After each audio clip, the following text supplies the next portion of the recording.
Okay, so the video I'm responding to, I think, is rather fallacious, and I'd like to talk about the video in whole, but for the conservation of time, I'm just going to talk about one aspect. So the video says that the conservative media is lying, and it's telling their audience that the OWS movement has no clear message. However, I don't watch and read news exclusively from conservative sources. I've been following the OWS movement since it started. I've watched countless interviews from OWS protesters and the police brutality videos, and I've gathered on my own that the movement is indeed mixed and has no clear message and is anything but peaceful. The message that the OWS supporters send, it's very unclear. It ranges from an explicit desire to eat the rich, which means to sacrifice the rich to the masses, and I have literally heard several people say that wealthy people do not deserve their money, and that all of it, or at least most of it, should be forcefully taken from them and given to the poor. The movement also goes on to say that we need to end fossil fuels, we need to end nuclear power, we need to end cronyism, and we need to end all forms of money and trade. And there are plenty of other messages out there that are in OWS, however, those seem to be the most popular. And even though their messages might be mixed, the core of the movement seems to be anti-capitalism and anti-individual rights. That is, the premises on which all of these messages are founded seems to be an overall hatred for the wealthy simply for being wealthy, and that their sacrifice is the ultimate solution for the world's problems. If you analyze the arguments being presented by the protesters, it's very difficult to get any content out of them. Even still, you can usually tell that they want to end something, yet offer no actual solution. They just want the end of blank.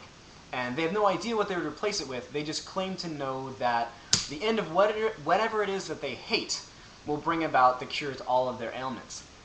However, a movement can't just be a move towards a negation. You can't just wish for the disintegration of individual rights and then replace it with nothing. It has to be replaced by something.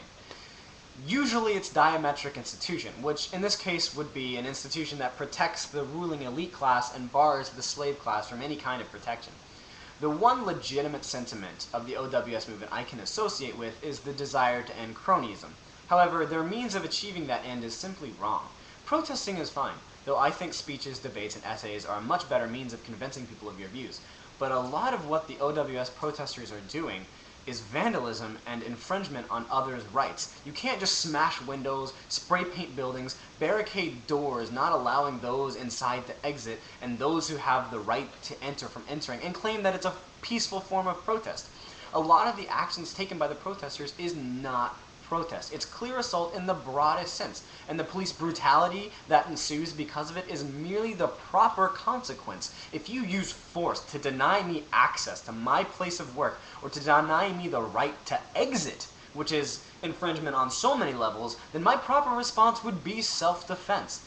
Most of the interviews I have seen with people who want to end cronyism talk about how they want to end corporate money in government, yet clearly demonstrate that they have no understanding of how or why that happens. It can't be an end to corporate money in government. It has to be an end to government in business and the economy. If there was no institution that controlled what can and can't be done in the marketplace, with the exception of coercion, then there would be no cronyism because it could not exist. However, just making it illegal to have a lobbyist or to donate to a certain group of individuals that write laws, or to make deals with individuals that write laws, or allow a businessman to do any kind of favor for individuals that make laws, just making all of that illegal doesn't eradicate the problem, since legislation is still being passed that regulates and controls the economy. In order to protect themselves, businessmen would find a way to make sure that they are protected.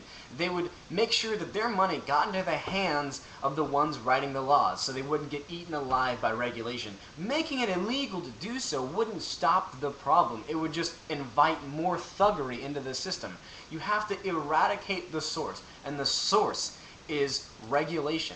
The source is the fact that we have a government that controls what businessmen can and cannot do. And so they hire lobbyists, and so they donate money to people who make laws to make sure that they don't make a law that will hurt them. Or some people who are a little bit more competitive will actually try to get people to pass laws that will increase their ability to compete in the marketplace. That is not okay. We cannot have people denying rights to other people so that they can get ahead. It has to be free competition. You have to end the institution that controls and regulates everything in everyone's lives.